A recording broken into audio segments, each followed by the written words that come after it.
Welcome to the Ripple Podcast. The podcast where we tell you stories about strange and unusual events and the ripples they create. AKA the story after the story. I'm Rosa. And I'm Angela. And this is the Ripple Podcast. Get Ripple, the bright new drink with that ring-a-ding flavor, Ripple. Are we going? Yeah, it's going. Okay, I need a drink. Okay. You're first this week. So am I making you a drink? If you brought a drink. I did. Okay. Grab two glasses. You're like staring up in the corner. It's freaking me out a little bit. You're looking at the glasses? Okay. That's where the glasses are. Okay, I invented this really fancy drink. What? There's a ribbon attached to it. Oh, it's fancy. It's got decorations. Okay, I'm pouring. Fireball. Oh, am I not supposed to say what this is? No, it's totally fine. Our listener is just supposed to imagine it. And know our listener. Our listener, which is me in the future. And lemonade. Okay, that's a different combination. I don't think I would have thought to put those two together. It's what I had in my cabinet. Oh, it's not. It has nothing man to do with my story other than it might kick you in the face. Oh, there's a hint. Oh, wow. It's not bad. It's weird. It is weird. Because you get the lemon and then you get the cinnamon. Yeah. I mean, I'll drink it. It tastes like college. All right. So should we tell them what our topic was? Yeah, let's backtrack a little. We've only been here for that was an loud. hour. Did you hear that? 20, yeah, it was super loud. What was that? Sorry, Your email? I got an email. Okay, that reminds me. I'm going to put my phone on silent this time. So yeah, our theme that we picked from the basket was Hollywood. Hollywood secrets. Secrets. Which the thing about secrets is that once they're on the internet, everybody knows them, so they're not really secrets anymore. So when we get to my story, it's not quite a secret. Well, mine isn't really a secret either. It's just kind of like weird. Like, what's the real truth behind the story? Did you Google Hollywood secrets? Because that's always my first thing. I just Google whatever our topic is and look at what comes up. I think so. I probably did. Yeah.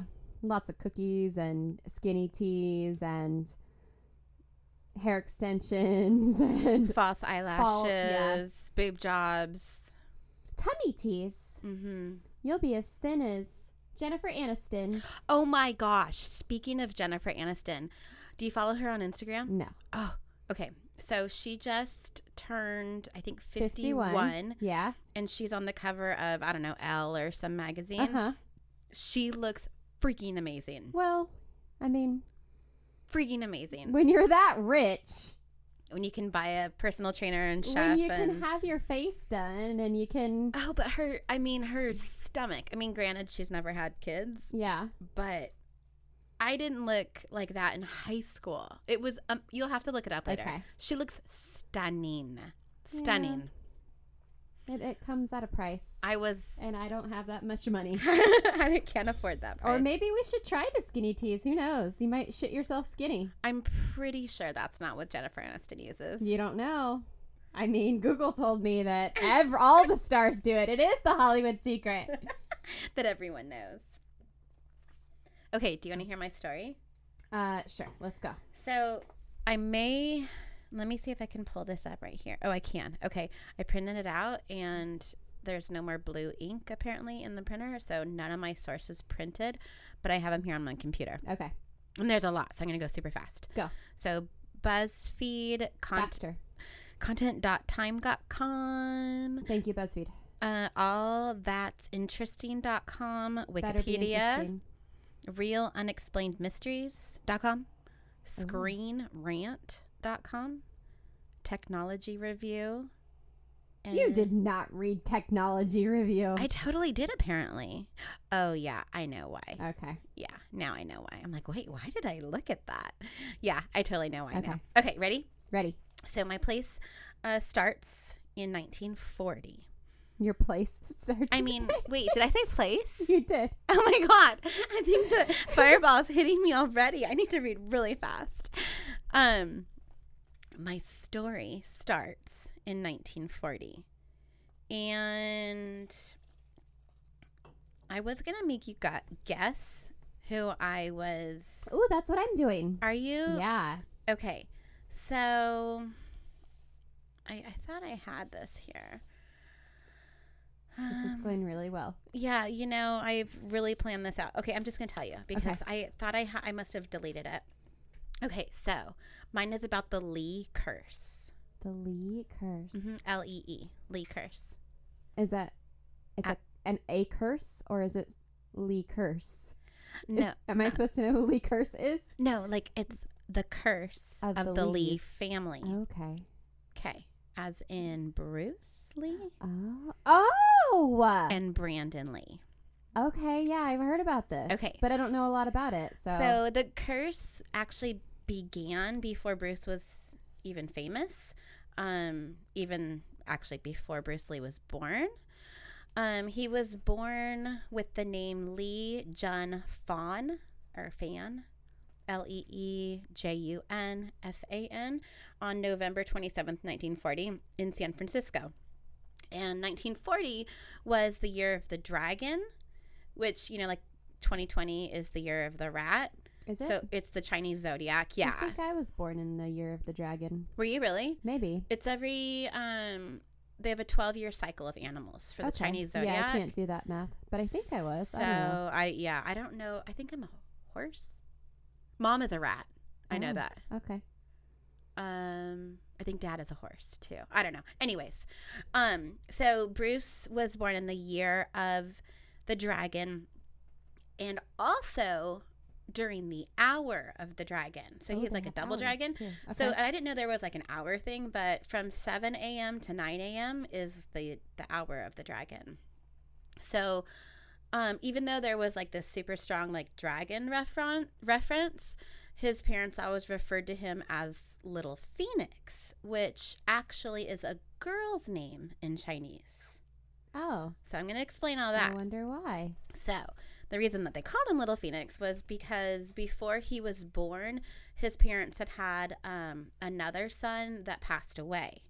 And so according to Chinese tradition, if you referred to the next male by a female name, it would confuse the spirits, and like the spirits wouldn't know like what soul to come and steal because they were I guess after the boys. Whoa, that's dark. So yes, so that's why they called him Little Phoenix. Okay. So I mean, everyone knows the name Bruce Lee. He was like a super amazing martial artist. He was an actor, filmmaker. He was most known for movies Fists of Fury and Enter the Dragon. He also starred in the TV series Green Hornet, and he was known for his technique Jeet Kune Do. I'm sure you said that perfectly. I did, and I actually read it in the Chinese characters as well. Oh, wow. He was a kung fu teacher known for his amazing strength, even though he was like kind of smaller on the shorter side. He became a cultural icon, and he was just about to reach like international superstardom when he suddenly passed away at the age of 33. Wow, he was only 33. Right, super young. He passed away actually just a few weeks before the release of his movie Enter the Dragon. Bruce had been taken to the hospital just 2 months before his death, because he was complaining of like a really bad headache, and he started having seizures. Oh shit. So he was diagnosed with cerebral edema. Does that sound right? Edema. Edema. Sure. Cerebral edema. That sounds better. Cerebral. His brain. It was where, like, there was excess... Brain wasn't functioning right. properly. There was, like... that thing... there was fluid in his brain causing, like, the swelling. That's never a good thing. Well, and that's what was causing, like, the super bad headaches. Oof. So he's getting, like, all this fluid, and his brain is just swelling. Just getting squished. Yeah, ouch. So he was treated for this and then sent home, and the doctors were like, okay, you're good. That doesn't we seem took right. care of it. So obviously, to be the amazing athlete that he was, he started back up with his extreme exercise training and diet, which I may need to try, because he Did just... it include skinny tea? He, I don't think, needed the skinny tea. Oh. He just ate vegetables, rice, fish, and milk. And he didn't have any baked goods. Oh, how? No refined flour. No. And he didn't have hardly any refined sugar. Then what's the point of even working out? What's the point of Why? life? And he... So he was just like, I mean, extreme. He actually only had 1% body fat. No, that's not real life. 1%. That's not a thing. You can't. Well, Bruce Lee did. Dang. So on July 20th, 1973, Bruce Lee was at his co-star's home. Her name was Betty Ting Pei, P-E-I. Okay. Sounds right? Betty. He's at Betty's house. And he again started, like, complaining of a headache. So she's like, dude, I have a painkiller. Just take one of these. No. And he took it, and he took a nap on her sofa. And they were supposed to go out to dinner that night with some other people for a movie that he was kind of working with. And a few hours later, she comes back to check on him and finds that he's unconscious. One source I read said that he had also eaten cannabis, and according to the coroner, mixing the cannabis and the painkiller together poisoned his system because of his low body fat. That doesn't seem right. But yeah, that's, like I said, it was just one source that said that. So he had no external signs of energy, so they did an autopsy. Of energy? Energy? What did I say? You said energy. Which is true. I mean, technically, he didn't have any signs of energy. Yeah, because he's dead. Right. And I don't mean to laugh, but that is injury. True. Of injury. Gotcha. Wow. I'm super tongue-tied. I need to drink a little more. Hang on a second. That'll Let fix me get everything. a drink. Just loosen it up. Okay. Chugging good. that fireball. Oh, that's good. Again, It take gets two. better the more you drink it. Bruce Lee's body showed no external signs of injury. So they did an autopsy, and they showed that Lee's death was the result of severe brain swelling, which is that buildup of the fluid, that actually resulted in his brain swelling 13%, which is a lot. Like, think of your brain like much. 13% larger. I don't wanna. It hurts my head. I mean, it probably would help me if my brain was 13% Maybe. larger, but it would probably hurt too. So apparently he had an allergic reaction to that painkiller. Some sources say that he was allergic to aspirin. Oh no, And that's scary. that it's in here somewhere. The aspirin, or the painkiller that Betty gave him, had aspirin in it. Oh. And he had known this because that's what he was at the hospital for before. Oh, so that's what it caused it initially? Exactly. Wow, that's a really scary allergy symptom. The brain swelling? Right. Like, yeah. I mean, you can get hives, you can get, like, itchiness. itchy throat. Yeah, having sneezing. your brain swell, that's terrifying. But I've heard of people being allergic to aspirin before. Really? I don't know how common it is, but I have heard that is an allergy. Okay. So I don't know if everyone that is allergic to aspirin Has that severe. That would be something cause? that's super scary to find out. So that coroner officially ruled Bruce Lee's death as a result of a second that word again, cerebral edema, Sure. the brain swelling, from taking that painkiller, which had the aspirin in it. And, here's the name of the painkiller, and I can't say it. It's EQUAGESIC. Equagesic. Yeah. So he stated Sounds right. it was, quote, death by misadventure, which normally you hear like death by accident is a more common thing a coroner will put on a death certificate. Okay. But it means that the death happened because the person was doing something dangerous voluntarily. And that was taking the pill? Correct. Oh. So Bruce Lee's death, according to the coroner, like it was a death by misadventure. So he took the painkiller Right. knowing that this may happen. Not to sound insensitive, but that's kind of a badass thing to have on your death certificate. Well, he was pretty badass. Yeah, by misadventure. I went feel on an like adventure, but it just that missed. could be a name of one of his movies, Death by Misadventure. Absolutely. Yeah. So the official cause of death was an allergic reaction to the aspirin. Okay, so then we get into some conspiracy theories. Okay. So, you know Chuck Norris? I do know Chuck Norris. I mean, not personally, but You know of him. yeah. He said that Bruce had been taking muscle relaxants, and that's how he thought that Bruce had died. When Chuck Norris made this statement, it got others talking and asking questions like, oh, well, if Bruce Lee was taking muscle relaxants, what else was he taking? Was he taking maybe stimulants? Was he taking downers? So they're like, oh, maybe it wasn't necessarily this one pain pill that did it to him. Okay. So maybe like some mixing medications that aren't supposed to be mixed. Exactly. And then he just overdosed accidentally. So then other people thought that Betty, that co-star that he was with, Yeah. and a lot of people say that he was having an affair with her, that she had actually dosed him on purpose. Why though? They say that some people, like, there were maybe some mafia people that had gotten to her and threatened her and said, hey, if you don't do this, then we're going to get you. They kind of, threatened her. I need more details than that. Like, if you're going to have that conspiracy theory, I need some serious motive. So. Well, and a lot of these are theories, and then that's where it stops. No, like, someone just had this idea.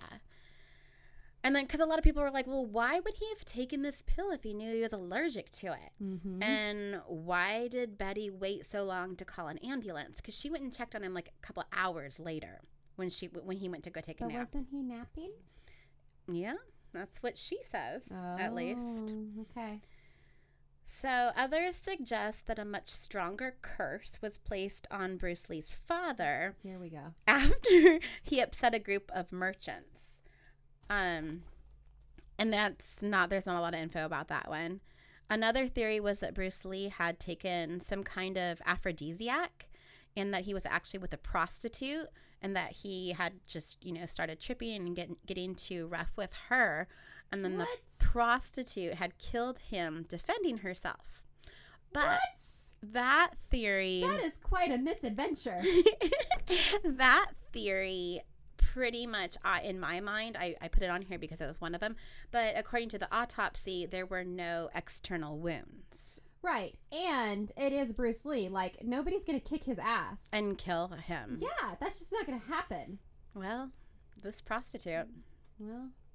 So, like I said before, the mafia, it was brought up in a bunch of theories. So there was, like, the Chinese mafia, because he brought his movies and fighting techniques to the U.S. Oh. The Italian mafia, which, we know that they're like the best mafia. And then the American mafia. The theory of an evil curse from his home in Hong Kong was said to have been inhibited by demons who preyed upon the house's inhabitants for 3 generations. So this is the theory that I kind of talked about at the very beginning. That's the one that kind of gets the most attention. Like the first son passed And then it kind of births itself 20 years later after Bruce Lee's death. And I'm going to get into that right now. So Bruce Lee had 2 children. He had a daughter named Shannon and a son named Brandon. And Brandon took after his dad. He started acting, and he was super into martial arts. He was asked to actually play his father in the movie Dragon, the Bruce Lee story, but he turned it down, saying that it would be just too weird to play his dad, and he didn't want that. Yeah. Well, and he That'd be really sad too. Well, he said it would be weird to like act like his dad and like do love scenes. Oh no. Yeah. I mean, obviously he wouldn't be doing it with his mom, but it was someone that's supposed to be as well. Okay. So he's like, I'm out. That's not gonna happen. Just saying your mom's name sweetly into her ear as you caress her neck. Ew. Yuck. Yuck. So in 1992, Brandon was cast as the lead in the cult favorite. What movie? Uh-oh. Think Line. 1992. I'm not going to guess it. I'm not. I'm still not going to guess. Yeah. Sorry. Okay. Well, it was The Crow. Oh, I never would have guessed that. Oh, really? No. Do you know that? Have you seen that? I've never seen it, but you know about it? I thought you knew Brandon Lee. Well, I know about what you're going to tell me, but I didn't know that was... Oh, yeah. That's his movie. I looked it up because I've never seen it. Mm-hmm. And so I looked it up on IMDb, so I guess I should have used them as a reference as well. You did right now. Okay, good. It has a 7.6 on IMDb. That's good. And it's a movie it's kind of based on a comic book that's about a guitarist that is brought back to life by a crow a year after he and his fiancée are murdered. He finds his killers with the help of the crow, and he attempts to avenge his and his fiancée's murders. That is quite the storyline. I kind of want to watch it. Yeah? Yeah, I do. So on March 31st, 1993, so he was cast in 92. So this is in March of 93 now. And they only have 8 days left of filming. Brandon Lee was accidentally shot on set. And Michael Massey, he was the actor that shot him with a Smith & Wesson Model 629.44 Magnum. And he still has a hard time with this. He's it really, really affected him, obviously. And I'm going to read a quote because I don't know guns and bullets and cartridges and stuff. So this is a direct quote. So a previous scene using the same gun had called for a dummy cartridge, and that's with no powder and no primer in it. And that was to be loaded in the revolver for a close-up scene. And they do that because the bullets are visible from the front, and then they don't require the gun to actually be fired. Dummy cartridges provide the realistic appearance of actual rounds. Okay. So that's for the filming reasons. Yeah. So instead of purchasing commercial dummy cartridges, the film's prop crew created their own. Oh, no. By pulling the bullets from live rounds, dumping the powder charge, and then reinserting the bullets. Okay, that actually doesn't sound too bad. That sounds doable. However, they unknowingly or unintentionally left the live primer in place at the rear of the cartridge. Oh. So at some point during filming, the revolver was apparently discharged with one of these improperly deactivated cartridges in the chamber, setting off the primer with enough force to drive the bullet partway into the barrel, where it became stuck. And then the next. Yep. No. So the prop crew either failed to notice this or failed to recognize the significance of that issue. And then the dummy cartridges were exchanged with the blank rounds, which feature the live powder charge and primer, but no bullet, thus allowing the gun to be fired without the risk of actual projectile. So it was like a Frankenstein bullet together because it had the bullet from the previous one and then the primer and everything from the next one. Yep. Wow. So that bullet was already trapped in the barrel, causing the Magnum bullet to be fired out the barrel with virtually the same force as if the gun had been loaded with a live round. How did they figure that out?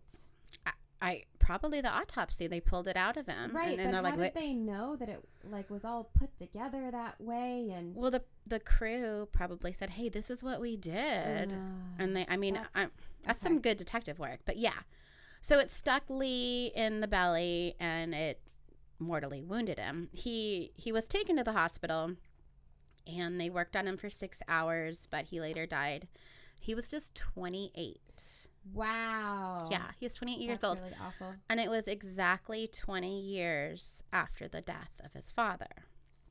So, just like his dad, rumors of a conspiracy started and theories of the Lee family curse were reignited. Really quick, and I don't know if you saw this in your research or even how true it is, but I remember seeing some sort of documentary about this. And they actually, I don't know if this is true, but they didn't know initially that he was struck because it was part of the scene. So him like falling back and acting as if he was shot. Like they thought he was really acting. Yeah, it took a second to be like, oh shit. He just, yeah. So I just thought that was kind of interesting. Sure. So a couple like little, I put them as fun facts. They shouldn't be really fun. Interesting facts. Remember what we said like 2 episodes ago, like how we need to come up with the word that it's like, it's not fun. It's really dark and morbid, but it's like super fascinating. And I want to know more. Right. But there needs to be a word for it. We should invent one. We should. If one listener, if listener in the future, if you have an idea for that word, Ashlyn, my niece, if you're listening, come over to Instagram and let us know. So, in Bruce Lee's final movie, The Game of Death, it actually shows his character shot by a prop gun like Brandon was in real life. And then another one, in Bruce Lee's Dragon, the Bruce Lee story, there was a scene where there's a demon that battles Bruce, and then it tries to take Brandon, like kind of like foretelling the unfortunate demise of the famous star's son. And then at the end of the movie, the demon like I guess how it was explained is like he's, fighting Bruce, and then he's like, I'm done with you, Bruce, and it moves towards his son. So, I mean, those are kind of eerie, and that coincidences. That totally fuels all the conspiracy theory stuff. That's really fascinating. 2 months before that movie was released, Brandon was dead. So it wasn't like they added it in after. Mm-hmm. Like, I mean, the demon was going after Brandon before. And then Bruce, his movie was released after his death too, right? Yeah, both movies were filmed when they were alive, but neither of them were finished that. Wow. Yeah. Okay, so here's my little ripple. So, with when Brandon was filming The Crow, there was only like 8 days left before the movie was going to be wrapped up. And the director at first, he's like, okay, I'm done. I'm gonna just close the movie. Out of respect of Brandon and everybody, I'm gonna take it as a loss. And Brandon's fiance and his mom, they're like, no, we support it if you want to finish this, but to complete it, they had to use stunt doubles and special effects to add Brandon's face. Right. Because, there were some scenes that obviously he's the star of the movie and they need him in it. Yeah. So Lee's on-set death kind of paved the way for resurrecting the dead to complete or have new performances using like CGI. The Crow was one of the first movies to use a CGI technique in that way.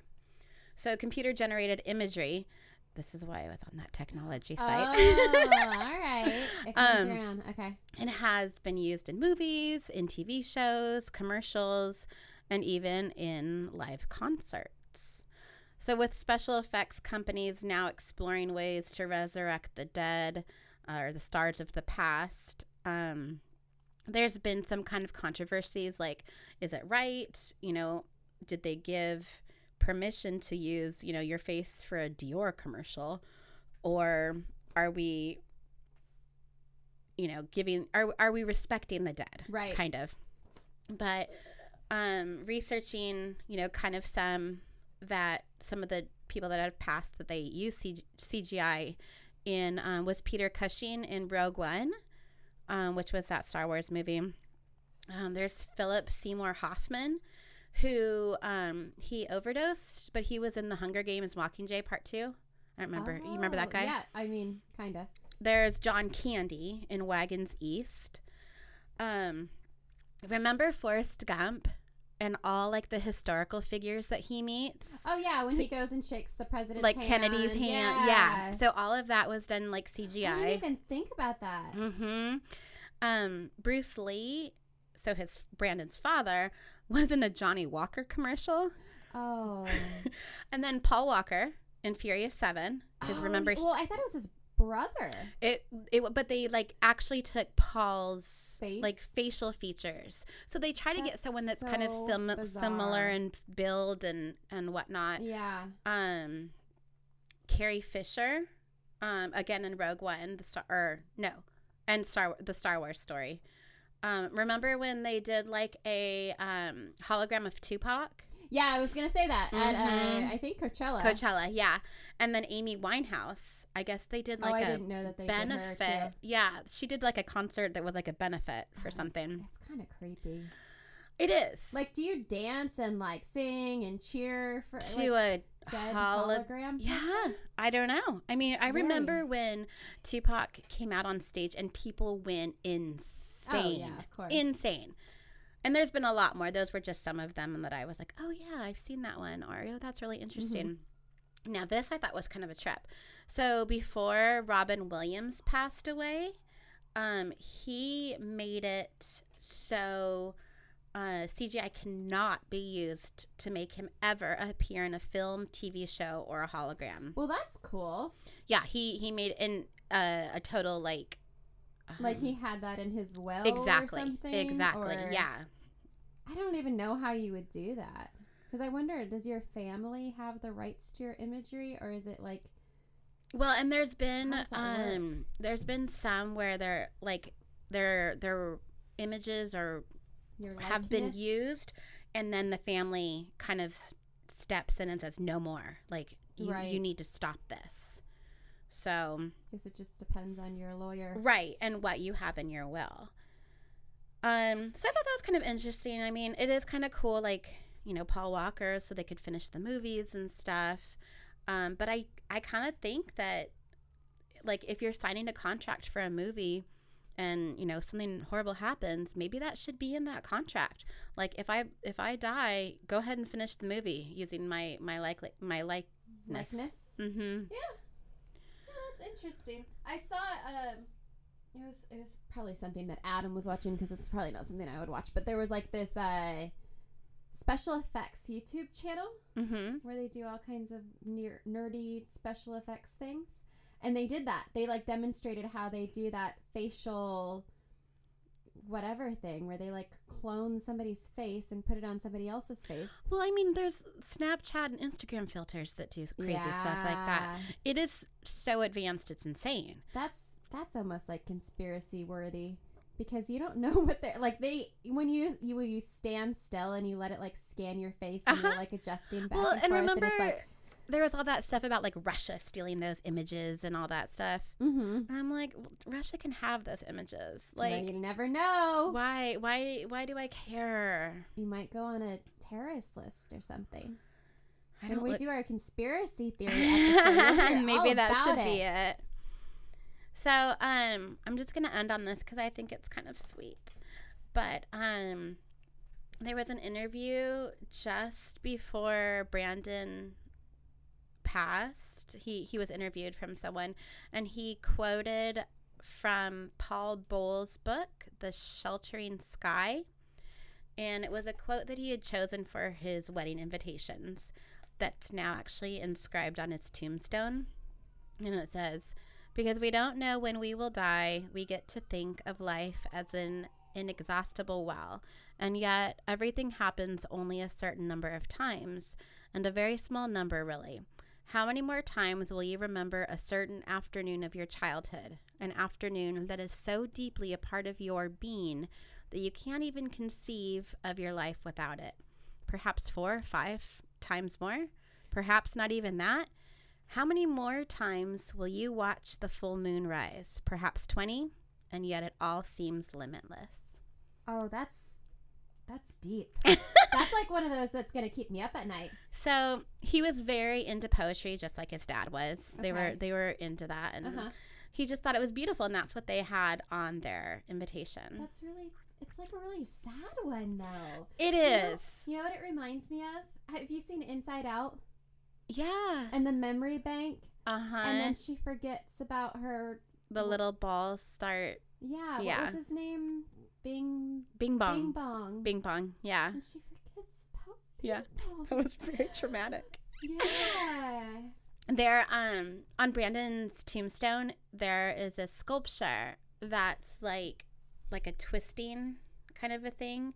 It's like two long, I don't know, twisting things. Long twisting things. And it twists at the bottom, and then as it gets higher, they twist apart. Okay. And it's supposed to represent him and his fiance, like togetherness on earth, and then apart because of the death or something, and then they comes back together. Okay, I was gonna say, does it come back together? It's something like that. It's something very like artsy poetry. Okay. But well, that's beautiful. And then the last little thing that I thought was super cool.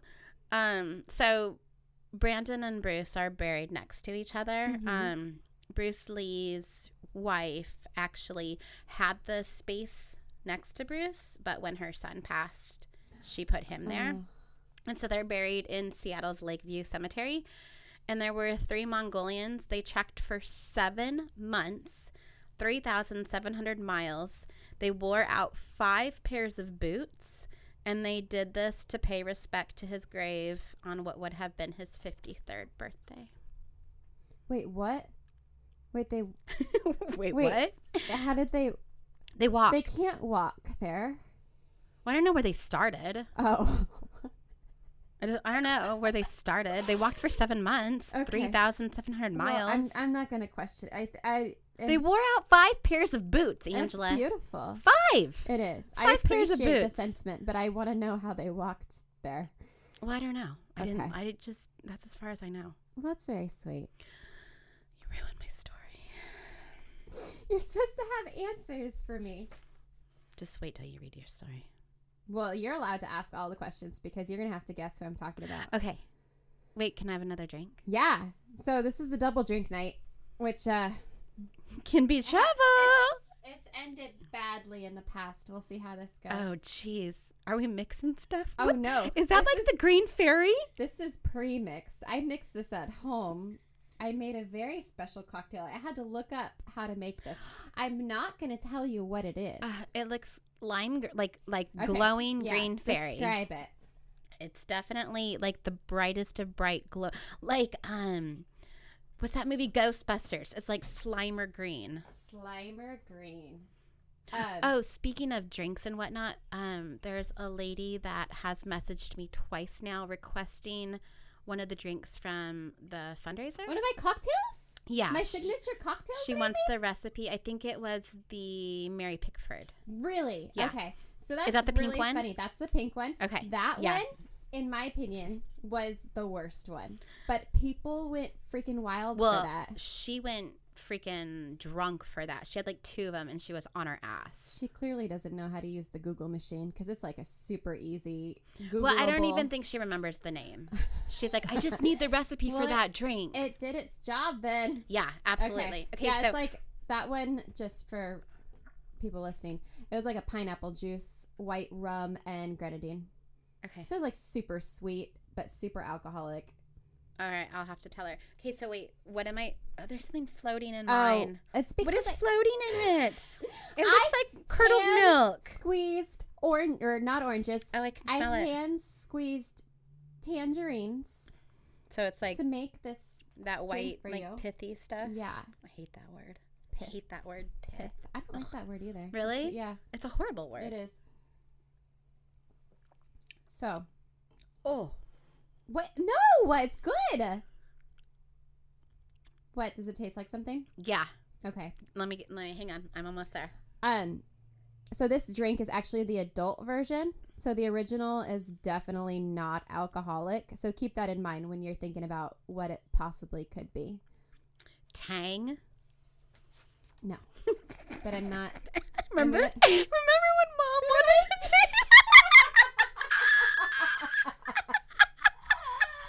Okay, you need to tell that story. Okay, so our mom. Oh, by the way, we're sisters for our listener We that may not know. We share a mom. And a dad. And our mom is a dog trainer, and she got a dog, and she's like, I've got to get a good name for it. What do you think about the name?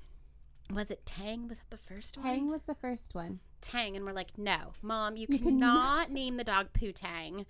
Like, no. That's what we would call her all the time. Yeah. If that's what she named her dog. We could not name her Poo Tang. And she's like, why? It's like tango, you know? She's like doing a dance. Yeah, it's or cute. like she's tangy, she's spicy, she's sour. Yeah. No. Tang. No. No, you cannot. And then the other one was what? It was another like vagina reference. I want to say it was beaver. No. No? Mm-mm. It wasn't beaver. It was Snatch. Yes. It was Snatch. Yes, it was Because Snatch. He snatched her. She saw this dog and she just Had to have her. snatched her up, and she just had to have her. We're like, no, Mom, you cannot name her Tang. You cannot name her Snatch or Beaver for that matter. And then she went ahead and named her Ruby, which you would think Ruby would be the name of a dog that has like, you know, a pretty red scarlet colored coat. No, she's black and white. Black. She's black and white. Black and white dog named Ruby. Yeah. She's a crazy dog. Gosh, she's crazy. But she spells it R-U-B-I. Yeah. She's a good girl. Oh, Rubus. Okay. So what does this taste like? Not Tang? Not Tang. I'm not going to tell you. You just have to think about it throughout my story. I'm going to tell you at the end. It's going to be gone in like 20 seconds. Okay. Well, go for it. okay. Here we go. I am going to tell you a story about Dr. A, is how we're going to refer to him. Samuel Augustus, okay? And he... Wait, this is Hollywood, right? We're still on the same theme? Oh, yeah. This is Hollywood, and this is actually currently in Ontario, Canada. We're starting off in Canada. We'll get to Hollywood eventually. Okay. And Dr. we're also A. starting in the 1800s. Oh, We're going geez. way, way back. Okay. All right, go. So Dr. Samuel Augustus, he was just like super into science, hence why he became a doctor. Uh-huh. And he initially... 8 Turn o'clock. your goddamn alarm off when I'm telling my story. 8 o'clock. Every single time. 20 more minutes. It's going to go off one more time. Turn it off. Okay. I'm just kidding. And you made me lose my spot. Sorry, Dr. Augustus. Yes. He was a teacher initially, and then he went into the world of dentistry. So he was a doctor dentistry. And he became a licensed dentist in 1890, which I don't really know what dentistry was like in 1890. It's like a guy with the pliers and a shot of whiskey. All right. That's my guess. And because there was like limited pain relief for dentistry or for anything really available back then, here's a piece of wood. Bite on it. Here's a shot instead of a lollipop or a sticker. You just get it. Here's your shot on the way out the door. But anyway, he kind of got into the world of hypnosis, which wasn't super uncommon for dentists back then. Wait, so, you should have used this story for right? the hypnosis one. Yeah, so it kind of comes full circle. So he learns about different techniques that you can use to help your patients relax. And he says he never hypnotized anybody, but it was just like something that fascinated him and interested him. Uh-huh. And, you know, maybe he learns like how to act around somebody to make them feel a little bit more relaxed. Mm-hmm. But his exploration into the world of parapsychology and just like strange, unusual things like that didn't really stop there. He went like super, super deep into it. And he got involved in something called spiritualism. Okay. And now if you hear the word spiritualism, like today, you think of like some like a religion type of thing. Yeah. Uh-huh. But back then it simply was like learning more about parapsychology and just believing that there are entities around you and energies around you and spirits and ghosts and things that maybe you can't see, but it doesn't mean that they're not there. Okay, sure. So it was more like a scientific approach to spiritualism more than like a religion. And I have a quote here. Oh, by the way, I'm going to tell you all of my sources at the end because I don't want to give away who this is about. Okay. But I will have you know that I read an entire book researching for this topic. No so it better be good. Way. A book? And like with pages? No. By reading, I mean I listened to it on Audible. But sure. It was a full book. Yeah. Some of it on like double speed. But I got through it. It was really interesting. Like parts. Audible, not sponsored. Use offer code. Simple. Where's my quote? Okay, here's the quote. So, beyond the world that we can see and touch, there is an invisible world. Consider radio waves, TV waves, cell phone signals, each vibrating. Wait, he said cell phone signals? No, he didn't. The author of this book did. Oh, who wrote about him. So okay. he's like, I was like, wait a describing second. it to you. Yeah, he actually predicted cell phones. No, he's describing it to you in like modern times ways. Uh-huh. Yeah. So cell phone signals, each vibrating at its own unique frequency. Have we ever seen any of these waves? No. Only what they produce. So that's kind of like you can't, just because you can't see that there's these entities around you doesn't mean that they're not there. And maybe you don't have like the right receiver to pick up on them. And that's like the whole, like people say like, oh, I'll believe it when I see it type thing. You know, that quote. Yeah. They're just wet blankets. I believe in that stuff. You believe in that? I believe. Are you a spiritualist? Maybe you'll want to I be. bought a ghost finder. A ghost finder? What's it called? A ghost finder. I don't remember what it's called either. I know got like it's letters, like EKG or... No, is it an EKG machine? Well, it's a EVP, I think. Maybe. Energy Velociraptor Penetrator. I don't know. Okay. So he believed that your soul or spirit, or whatever you want to call it, continued on without your body, and with the right techniques and willingness to contact these invisible beings that were just floating around us like radio waves, you could like have that connection and learn more about them. So he continued on with this study, and in 1921, Dr. A met Walter Ashurst, who Walter had this like unfortunate skill of being able to relive the deaths of the spirits around him. Oh, that's cool. No, it's that's really terrible. sad. Yeah, no. Because like he would feel like he'd have a crazy headache and then find out that the ghost that he was contacting was shot in the head or had some have kind of brain swelling or have the edema cerebral thing. Which that part really sucks, but Dr. A recognized that he had this unique ability to contact the dead and encouraged him to like hone these skills, and he even employed him to be his own personal medium, which like how cool would that be? Just I want a medium. On-call medium. And this relationship lasted for 12 years, and Walter actually lived with Dr. A and his family, and he performed weekly seances for other spiritualists there on the family farm. Like they would have like every seance. Week. Yeah, they would just show up and they would have like instead of like poker night, they had like seance night. Yeah. Okay, Wednesday nights seance night. Bunko and seances. All right. So about these seances. So these were nearly weekly gatherings, as I just said, and it was an attempt to tune into whatever he perceived to be an intangible frequency of the afterlife. Walter, being the conduit, would gather the sitters, which were like all the participants. Sure, people at the table. Sitters. Okay. Around a table in a dimly lit or dark room. Mm-hmm. And he would allow himself to go into a trance and let the dead talk through him. Okay. And as like he got better and they continued on with this, and more and more people believed, because that like helps the ghosts be more receptive if you're like really believing in it. Uh-huh. He would almost be kind of like possessed by these ghosts for a bit. Oh. And this practice went on for years and years. Wait, so is it always happening at his home where he was living? Not always, but it seems like most of the time, yeah. Because there's a couple quotes in here where he was like at other people's houses, but it seems like for the most part he was the host. So was he contacting the same ghosts all the time? No, but he did have a few regulars that he would talk to. Like Cheers. Yeah. Okay. It's totally reminded me of an episode of I Love Lucy. Do you remember that episode?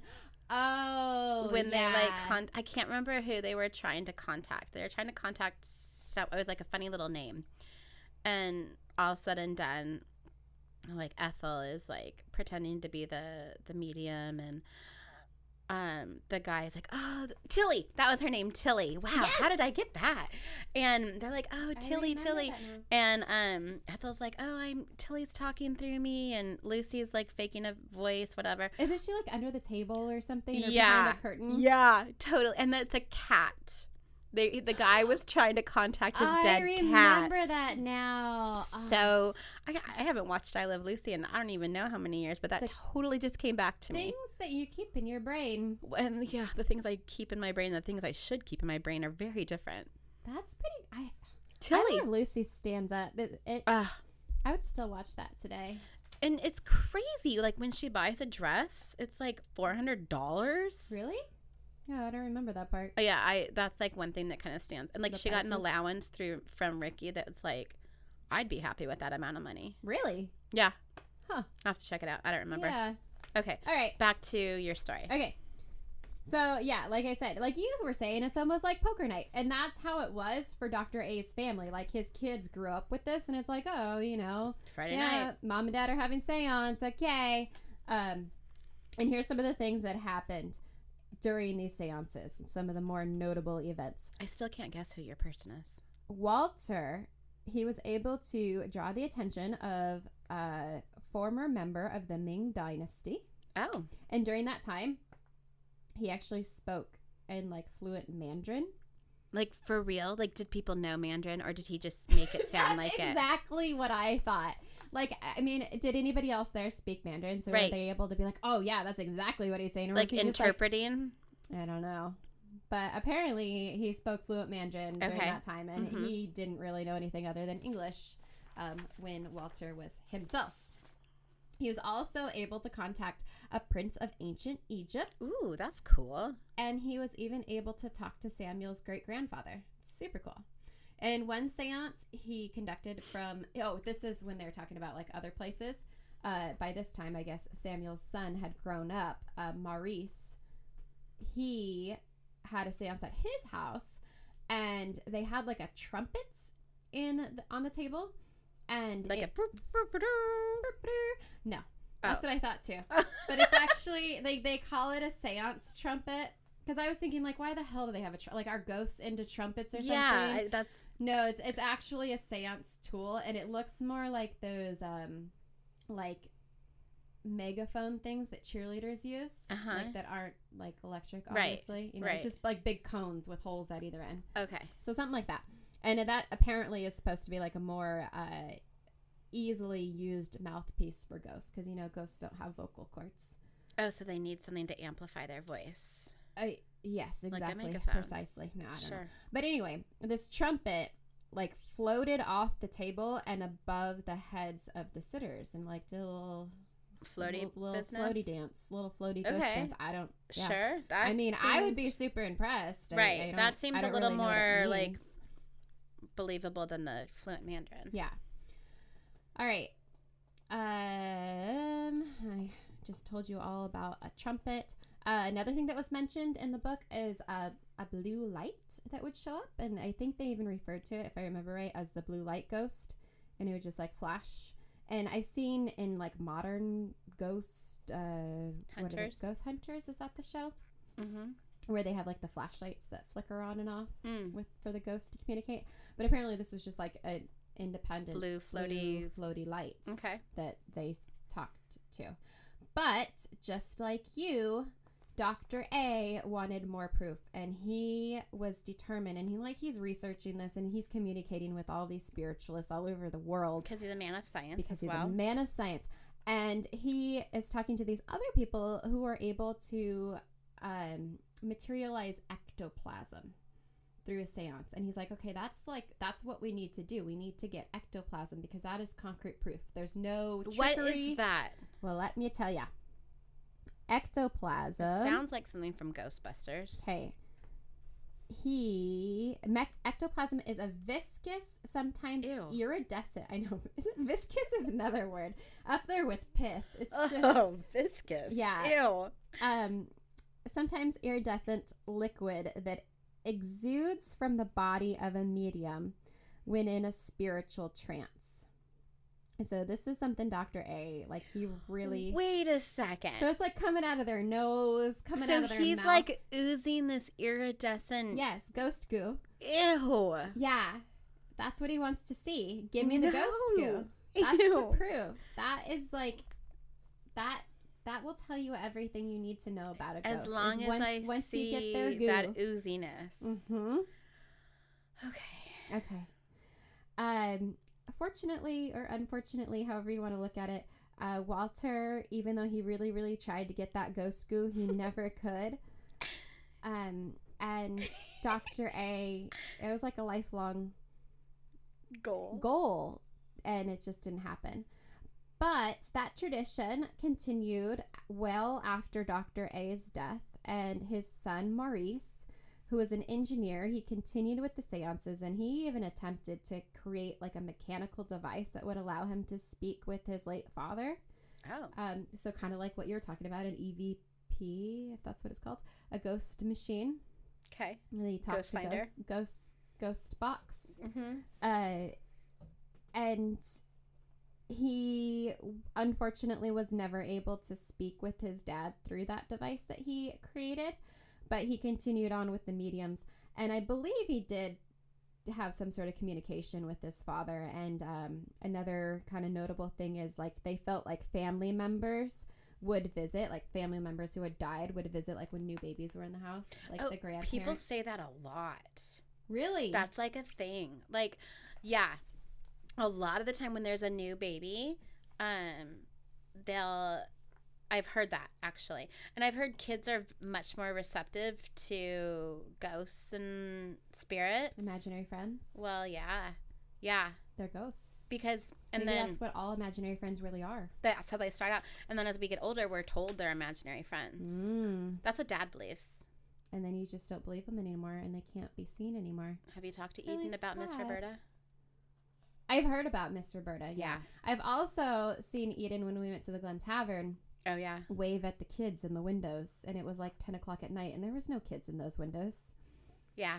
Mm-hmm. No, whatever, like, but even Dad believes that Eden can, like, see things. She's a medium? Or she's, like, more in tune. Maybe it's not snot running out of her nose. Maybe it's ectoplasm. It could be. It sometimes is iridescent, kind of glowing. So disgusting. This drink's almost iridescent. Well, yeah. It looks like ectoplasma. All right. Maurice's son, Peter, he studied his grandfather, so that would be Dr. A's journals, and he also passed those techniques of spiritualism down the family tree to his son, Peter Jr. and Dan. Okay. Okay. So here we have our family of medium, multi-generational spiritualists talking to ghosts. I still don't know who you're talking about. Here's my ripple. This is where it begins. This is where it begins. That was just the background. No, well, you'll get there. When Dan was 17, okay, he joined a Canadian sketch comedy group in Toronto, and that later moved to Chicago. What year is this? When Dan was 17. What year is this? I don't know. 17 years. So we started off in the 1920s, and this is 30, great-grandson. Oh, 40, 50, 60s? 70s. Okay. And that led him to his big break, and he became a writer on Saturday Night Live.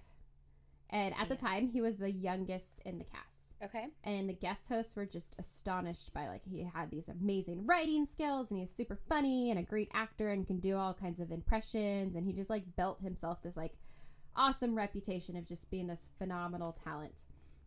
And that came in handy when he pitched an idea for his own movie that he wrote and he would star in.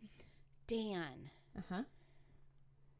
This movie was inspired by his spiritualism upbringing, and it was about a ragtag team of I can't talk anymore. It's okay. That's how I was. That's okay.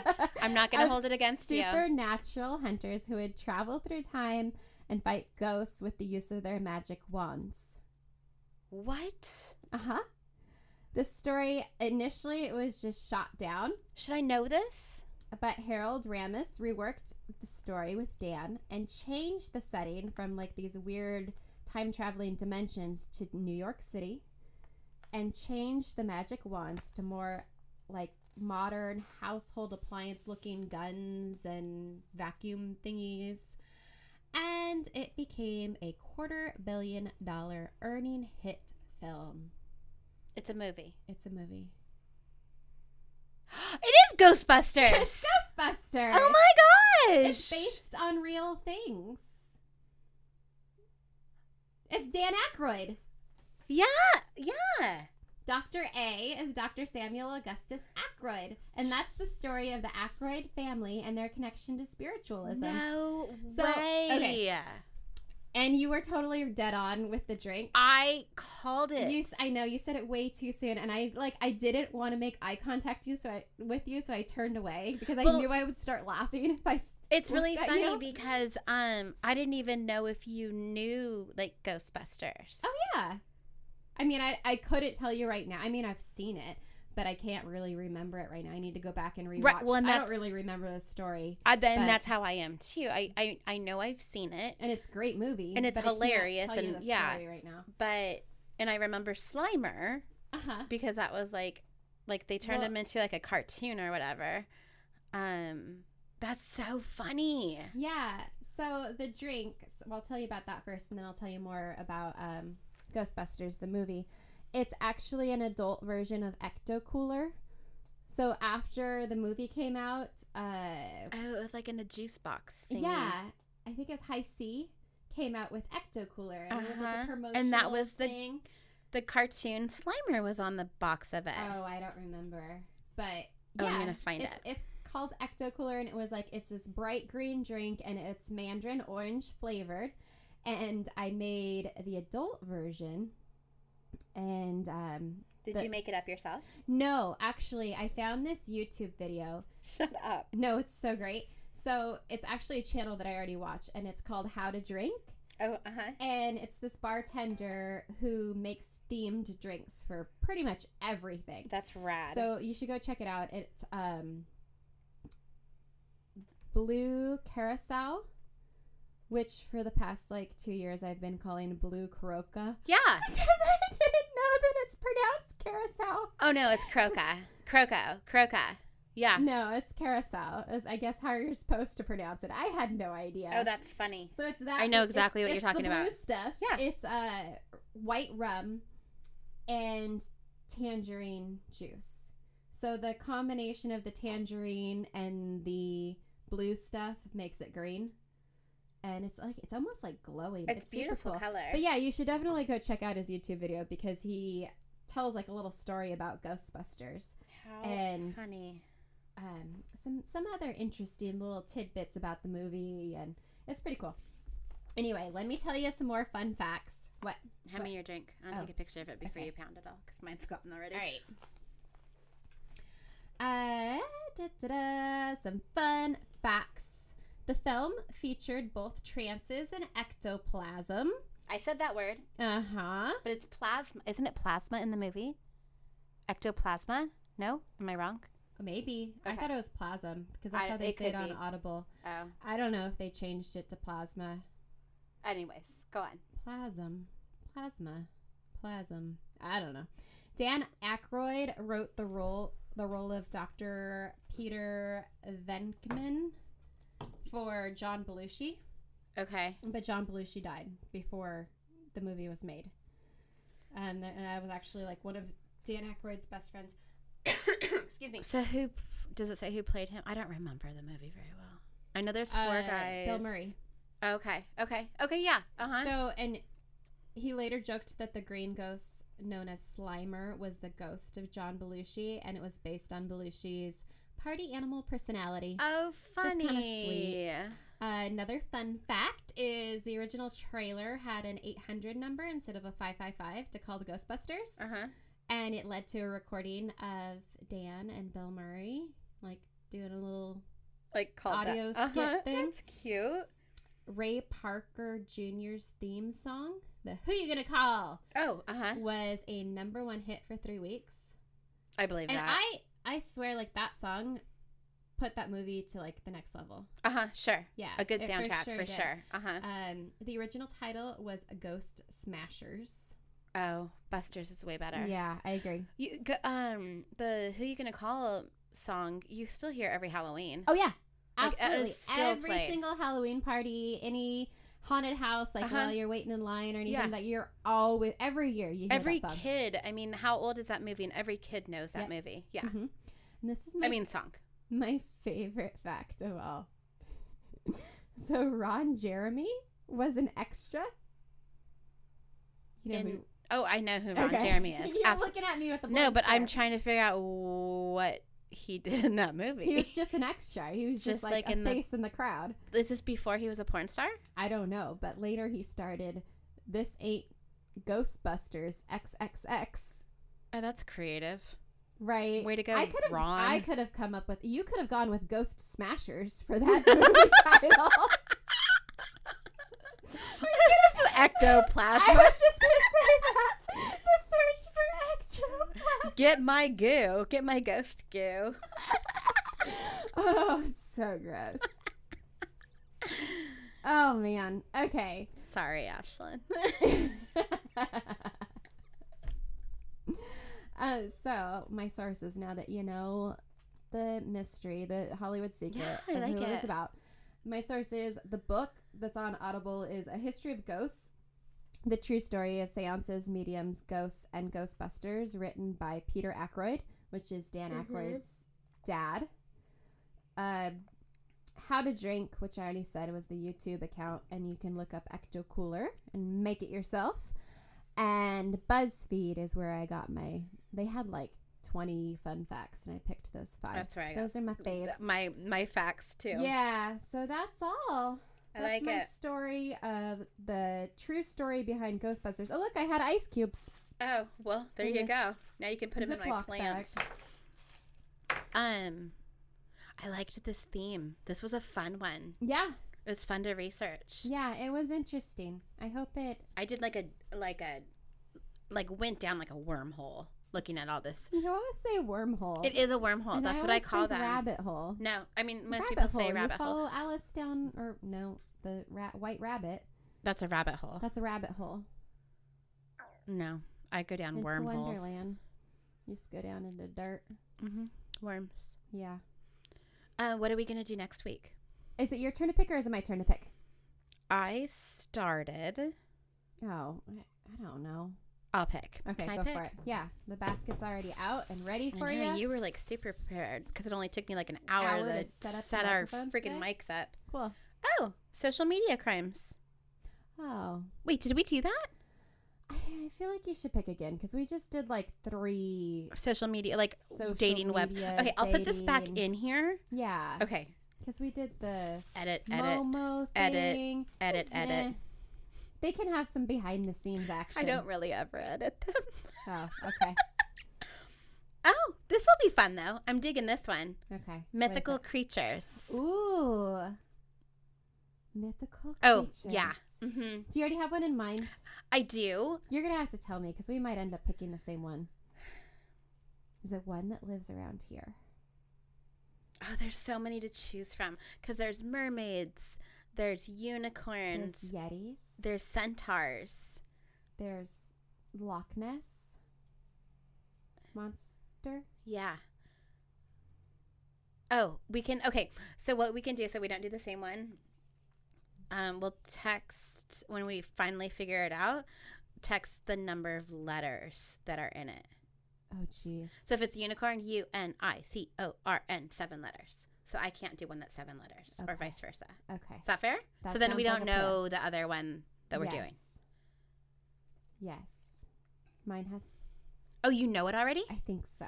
Maybe. See, if there's enough information on it. Maybe. See, I started like obviously my first instinct goes to mermaid, but then I'm like, oh, that's too predictable for me. And you did the Little Mermaid too. I did. And that tells you all about mermaids. I love mermaids. I have a tattoo of a mermaid. Yeah, it looks like a banana slug. Shut up, it does not. Finish your ectoplasma goo. I will. Ghost goo.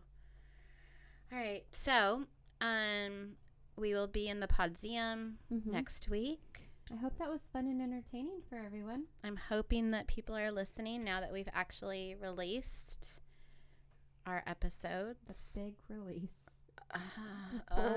The The full release. Ghost goo. So remember, be nice and No, that's not how it goes. Oh wait. Oh, fuck, I forgot. Be a fountain. Be a fountain. Be a fountain. Be a fountain. Not a train. Bye-bye. Bye.